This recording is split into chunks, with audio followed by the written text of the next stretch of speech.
அப்புறம் பாதியா மாத்துறாங்க, அதுக்கப்புறம் கால்வாசியா மாத்துறாங்க. 5 வருஷம் கழிச்சு கூப்பிட்டு உட்கார வச்சு, நீ ஏன்பா வேலைக்கு போல, நான் வேணா கவர்மெண்ட்ல சப்போர்ட் பண்றேன்னு கேட்கறாங்க. இது கவர்மெண்டா? இங்க ஒரு சாப்பாடு கஷ்டப்பட்டு நாம சொத்து கண்டுபிடிச்சு கஷ்டப்பட்டு சம்பாரிச்சு வைப்போமாமா, இதை புடுங்கிட்டு போவோமாமா? இது கவர்மெண்டா? இதனால இங்க பாருங்க, இதனால நல்லது நடக்கவே இல்லைங்க. இதனால நடக்கிறது தெரியுமா? பணம் அப்படிங்கிறத ஒழிச்சிட்டு எல்லாமே எலக்ட்ரானிக்ல கொண்டு வர போறாங்க. எலக்ட்ரானிக் அப்படின்னா எல்லா கிரெடிட் கார்டுல பேங்க்ல இருக்கும். இந்த மாதிரி இருந்தா என்ன ஒரு பிரச்சனை வருதுன்னு கேட்டீங்கன்னா, அநேகமா இன்னும் 2 வருஷத்துக்கு அப்புறம் 3ஆம் உலக போர் கொண்டு வரக்கு திட்டம் போட்டிருக்கிறாங்க. அப்படி வரும்பொழுது என்ன ஆகும்? யார் கையிலயும் காசு இருக்காது. உங்களுக்கு இன்னொரு விஷயம் தெரியுமா? எஃப்சிஐன்னு சொல்றாங்க இல்லையா, ஃபுட் கார்பரேஷன் ஆஃப் இந்தியா. அதாவது பஞ்ச காலத்துல, போர் காலத்துல நம்ம சோத்துக்கு என்ன பண்ணுவாங்க, இந்த அரிசி கோதுமை எல்லாம் சேர்த்து வச்சிருப்பாங்க இல்லையா, அந்த குடோன்ல இப்ப எல்லாம் கடந்த இன்னும் 2 வருஷத்துக்குள்ள மொத்த ஸ்டாக்கை காலி பண்ண சொல்லியிருக்காங்க. நீங்க வேணா எஃப்சிஐல வேலை செய்யற யாராவது கேட்டு பாருங்க. கொஞ்சம் கொஞ்சமா ஸ்டாக் கம்மியாக போகுது. 2018 மார்ச்சுக்குள்ள எஃப்சிஐ அப்படிங்கிற இடத்துல எதுலையுமே சாப்பாடே இருக்காது. அதாவது சோத்துக்கும் இல்லாம காசும் இல்லாம நம்மளால அலைய வைக்கிறதுக்கு எவனோ பிளான் போடுறான். இதுக்கு கவர்மெண்ட் சப்போர்ட் பண்ணிட்டு இருக்குது. இது என்னங்க பெரிய நல்ல திட்டம்? யாரெல்லாம் இந்த 13 குடும்பத்துல வேலை செய்யறாங்களோ, உதாரணத்துக்கு தனுஷ், அமிதாப் பச்சன், ஐஸ்வர்யா ராய், கருணாநிதி, ஜெயலலிதா, ப. சிதம்பரம், கலாநிதி மாறன், தயாநிதி மாறன், இவங்க அத்தனை பேர் ஒர்க் பண்றாங்க. இவங்க கிட்டீங்க இது ஊருக்கே தெரிஞ்ச விஷயம். தெரியலன்னா நீங்க உங்களை தர முட்டால் யாரும் இருக்க முடியாது. இவங்க எல்லாத்துக்கிட்டையுமே ஏற்கனவே இன்ஃபார்ம் பண்ணிட்டாங்க. அதனால இவங்க எல்லாருமே அதை ஒயிட்டா மாத்திட்டாங்க. யாரெல்லாம் இவங்க கீழே வேலை செய்யலையோ அவங்களுக்கெல்லாம் இன்ஃபார்ம் பண்ணல. உதாரணமா சிம்பு பத்தி ஏன் டிவி தப்பா பேசிட்டு இருக்குன்னா, அவர் இன்னும் கையெழுத்து போடாம இருக்காரு. அவருக்கு அவங்க அப்பாவுக்கு பிடிக்கல. அவர் போட்டாங்கன்னா அவரும் இதே படம் சூப்பரா ஓடும். இப்போ அவர்கிட்ட ஒரு வேலை இருக்கிற பணத்தை எல்லாம் என்ன பண்ணுவாங்க, வெளியே விடாம லாக் பண்ணி க்ளோஸ் பண்ணிடுவாங்க. ரொம்ப சிம்பிளுங்க. 13 குடும்பமாகிய இஸ்ரேல் நாட்டைச் சேர்ந்த இலுமினாட்டிகள் எனப்படும் அந்த சீக்ரெட் சொசைட்டிக்கு சொந்தமான அனைத்து கம்பெனிகளும் தனது பிளாக் மணியை ஒயிட் மணியாக மாற்றிவிட்டது. மற்ற எல்லா கம்பெனிகிட்ட இருக்கிற பிளாக் மணியை லாக் போட்டாங்க. உதாரணமா கல்யாண் ஜுவல்லரி, அது Illuminati company. Sathya furnitures Illuminati company. ACC cement factory Illuminati company. அதெல்லாம் இலுமினாட்டி கம்பெனி இல்ல, அவனுக்கு பிடிங்கிட்டானுங்க. இந்த கம்பெனி எல்லாம் ஏற்கனவே எல்லாம் சேவ் பண்ணிட்டாங்க. ஆனா சென்னை சில்க்ஸ் இலுமினாட்டி கம்பெனி கிடையாது, அதை வாங்க போறாங்க. இப்படி எந்தெந்த கம்பெனி எல்லாம் இன்னும் எழுதி கொடுக்காம இருக்கிறாங்களோ அதையெல்லாம் புடுங்குறதுக்கான அருமையான திட்டம். இப்ப என்ன பண்ணுவாங்க, போய் பேசுவாங்க. உன் பிளாக் மணி இருக்குது, கோடிக்கணக்கா இருக்குது, அதை வெளியே கொண்டு வரணும்னா நீங்க கம்பெனி எங்களுக்கு விலை கொடுத்துருங்க, இல்ல பாதி கொடுங்க, முக்காவாசி கொடுங்கன்னு பார்ட்னர்ஷிப் போடுவாங்க, ஷேர்ல பிடுங்கிடுவாங்க. இப்படி ஒரே நாளில் இந்தியாவில் இருக்கிற அனைத்து கம்பெனிகளையும் உள்நாட்டிகள் தன் வசம் கொண்டு வரதுக்காக இந்த ஏற்பாடு பண்ணியிருக்கிறாங்க. இது ஒரு சாதாரண திட்டம். இது கூட மக்களுக்கு புரிஞ்சுக்க முடியலங்கும் பொழுது நமக்கு ஒண்ணுமே புரியல அப்படிங்கிறது தெரியுதுங்க.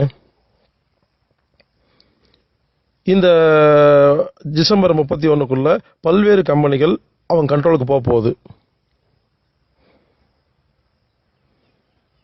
எந்தெந்த கம்பெனி எல்லாம் இந்த 13 குடும்பத்துக்கு ஆப்போசிட்டா ஒர்க் பண்ணாங்களோ அவங்கள வாங்கவும் மாட்டாங்க, அவங்கள உருப்பட விட மாட்டாங்க, மொத்தமா க்ளோஸ் பண்ணிடுவாங்க.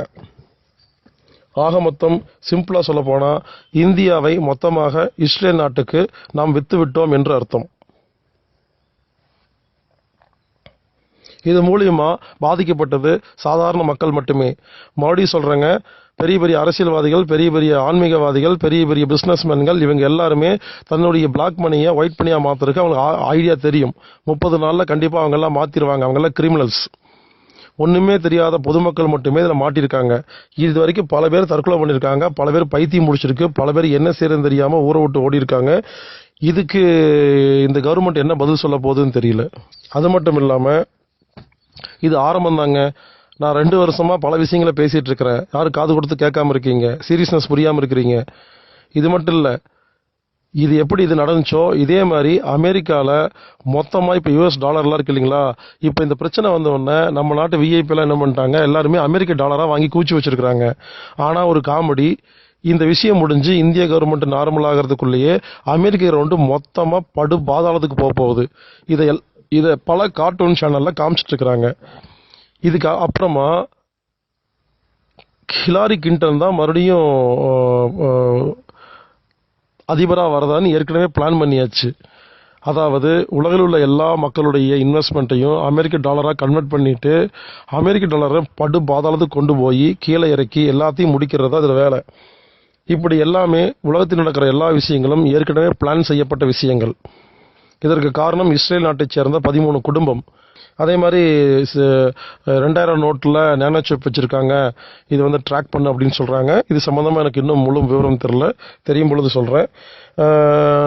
இது திட்டமெல்லாம் மோடி போட்டாரா அப்படின்னு கேட்டால் மோடிக்கு இதுக்கு சம்மந்தமே இல்லைங்க. அவர் ஒரு டம்மி பீஸுங்க, அவர் ஒரு பொம்மைங்க. அவர் வானா வருவாருன்னு உட்கார கையெழுத்து போடனா போடுவார். அவர் ஒரு ஃப்ரீ மேசன். எனவே அவருக்கு இதுக்கு சம்மந்தம் இல்லை. நீங்கள் மோடியை திட்டாதீங்க. யாராவது திட்டுறதா இருந்தால் இம்னாட்டியை திட்டுங்க.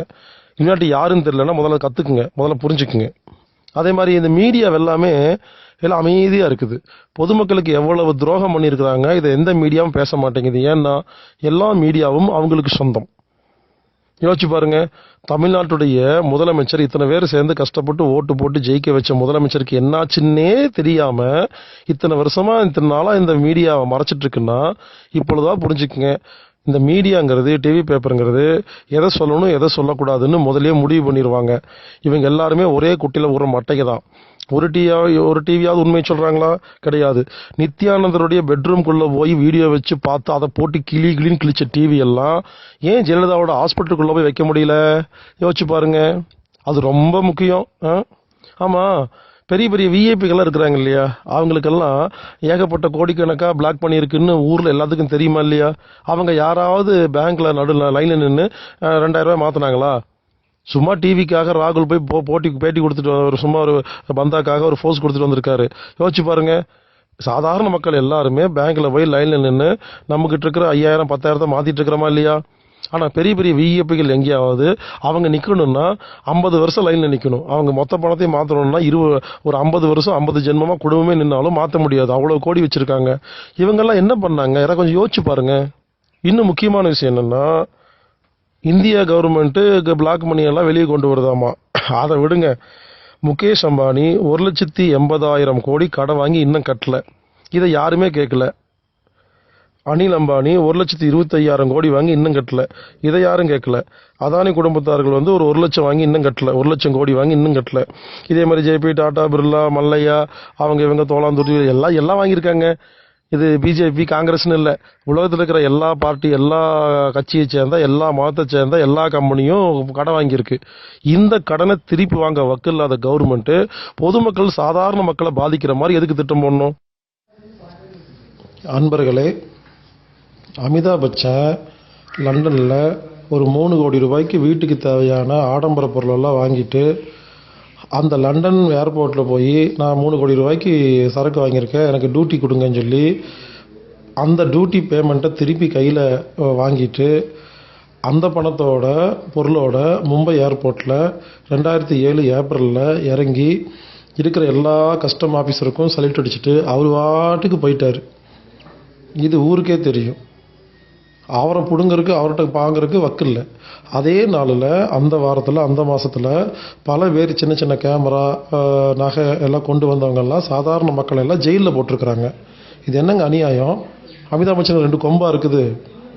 கோடிக்கணக்காக சம்பாதிக்கிற எல்லாத்தையும் விட்டுட்டு சாதாரண மக்களை இந்த கவர்மெண்ட்டு வேண்டுமென்றே கஷ்டப்படுத்தி வருகிறது. இதை வன்மையாக நாம் எதிர்க்கிறோம்.